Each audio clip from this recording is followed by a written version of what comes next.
Geda gedi geda oh.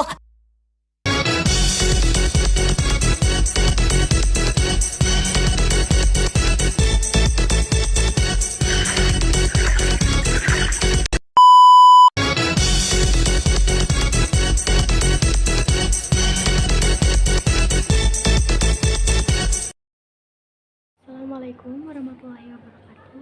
Halo semuanya, nama saya Ratri Chandra Agustin. Biasanya dipanggil Ratri. Saya dari kelas X Manajemen Perkantoran 1 dan absen saya absen 25. Adanya saya di sini untuk menyampaikan refleksi pembelajaran pada mapel manajemen perkantoran dan layanan bisnis pada bab revolusi industri 4.0. Pada refleksi ini terdapat beberapa tahapan. Yang pertama deskripsi, yang kedua perasaan, yang ketiga evaluasi, yang keempat analisis, yang kelima kesimpulan, dan yang keenam rencana tindakan. Langsung saja pada pertanyaan yang pertama. Apa yang terjadi selama proses pembelajaran ini? Yang terjadi selama proses pembelajaran ini, yang pertama pastinya pembuatan kelompok untuk tugas membuat makalah dan juga PPT. Di sini kelompok saya terdiri dari 5 orang. Yang pertama tentunya saya, dan yang 4 lainnya adalah teman-teman saya. Pada proses pembelajaran ini, saya dan kelompok saya membuat makalah yang berjudul tentang pentingnya standar kerja perkantoran dalam meningkatkan kinerja dan produktivitas. Nah, setelah kelompok saya dan juga saya menyelesaikan tugas pembuatan makalah ini, kemudian dilanjut dengan pembuatan PPT yang judulnya sama dengan makalah. Nah, setelah pembuatan makalah dan juga pembuatan PPT selesai, tentunya kelompok saya mempresentasikan hasil kerja kelompok kami. Nah, setelah itu apalagi ya, setelah kami mempresentasikan hasil kerja kelompok saya, yang pastinya memperhatikan kelompok lain yang sedang mempresentasikan juga untuk pemahaman dan juga untuk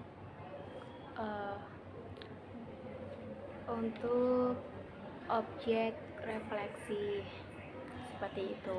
Lanjut pertanyaan kedua, apa yang Anda lakukan dan apa yang dilakukan oleh kelompok Anda?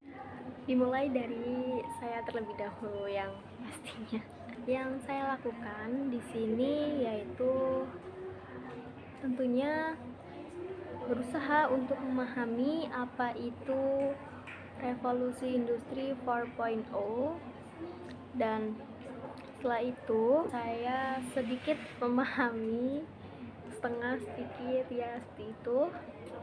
Setelah saya memahami apa itu revolusi industri 4.0, kemudian saya dan kelompok saya membuat makalah yang berhubungan dengan bab 2 ini, revolusi industri 4.0. Nah, judul makalah kelompok saya ya seperti pada pembahasan yang tadi. Setelah pembuatan makalah, kemudian melakukan pembuatan kanva PPT itu. Nah, setelah jadi kemudian dipresentasikan. Saya maju untuk mempresentasikan hasil kerja dan juga kelompok saya. Saya dan juga kelompok saya bekerja sama dengan baik, namun namanya juga manusia, nggak ada yang sempurna. Menurut saya kelompok saya itu sedikit kurang kompak dan sering banget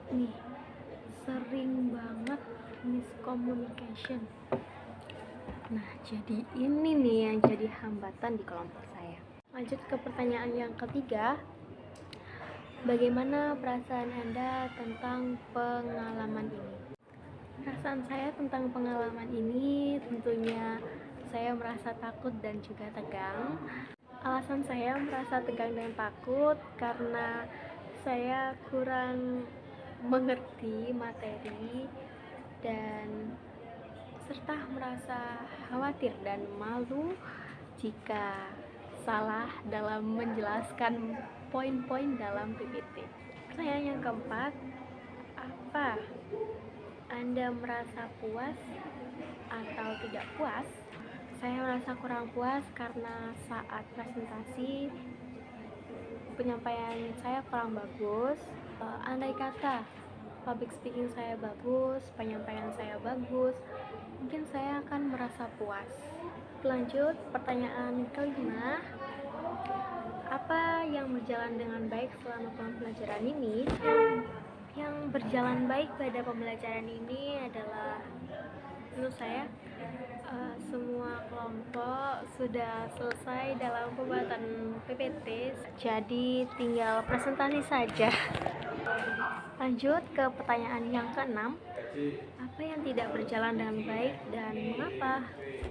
Menurut saya, yang tidak berjalan dengan baik adalah ketika saat akan presentasi.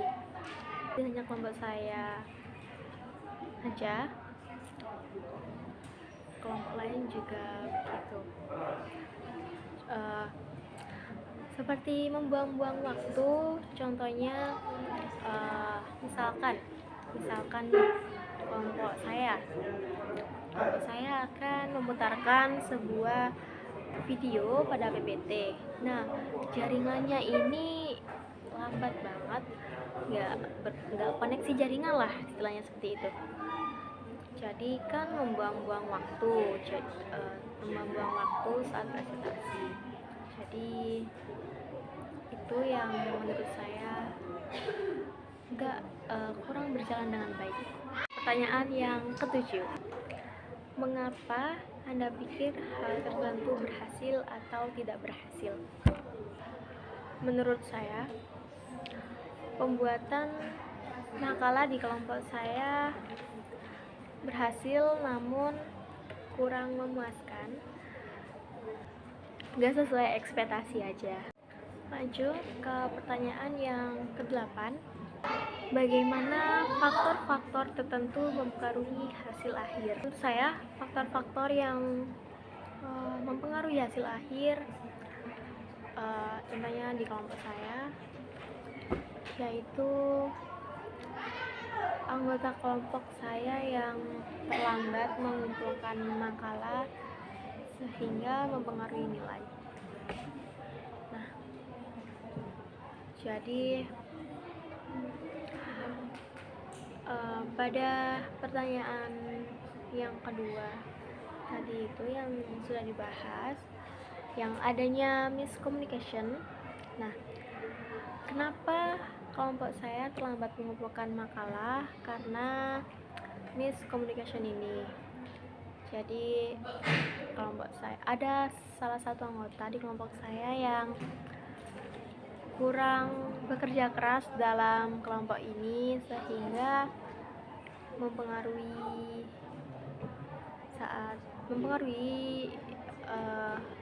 saat pengumpulan makalah. Jadi seperti itu. Pertanyaan yang ke-9, apa yang bisa Anda pelajari dari pengalaman ini? Jadi yang dapat saya pelajari dari pengalaman ini tentunya pada proses pembuatan makalah yang dulunya saya kurang mengerti dalam pembuatan makalah. Di sini saya jadi lebih mengerti dalam pembuatan makalah. Langkah-langkah prosesnya seperti itu. Nah, saya juga dapat belajar proses pembuatan PPT yang dulunya saya saat mendapatkan tugas pembuatan PPT saya seperti bodo amat, terserah mau jelek atau bagus. Tapi di sini pada pembelajaran ini saya dan kelompok saya telaten berusaha untuk telaten, berusaha untuk bagus, karena ini juga kan mempengaruhi nilai. Jadi gitu, jadi pengalaman ya, intinya pengalaman yang bisa saya pelajari adalah saat proses pembuatan makalah itu, dan juga saat presentasi melihat teman saya yang jago public speaking, jadi saya termotivasi untuk saya harus bisa seperti teman saya itu. Lanjut pada pertanyaan yang ke-10, apa yang bisa Anda lakukan secara berbeda di masa depan? Jadi yang saya lakukan secara berbeda di masa depan adalah ketika saya mendapatkan tugas seperti ini lagi, saya akan lebih mempersiapkan diri, dan juga jika saya dihadapkan dengan tugas seperti membuat makalah, saya akan lebih mendalami materi dan juga yang lain-lainnya. Dan terlebih saat presentasi, saya akan lebih mempersiapkan diri untuk presentasi. Contohnya saya akan sering-sering berlatih public speaking di rumah, seperti ngomong di depan kaca, sehingga usaha-usaha yang saya lakukan ini dapat mempengaruhi hasil presentasi saya. Lanjut ke pertanyaan yang ke-11, langkah konkret apa yang akan Anda ambil untuk meningkatkan kinerja Anda selanjutnya?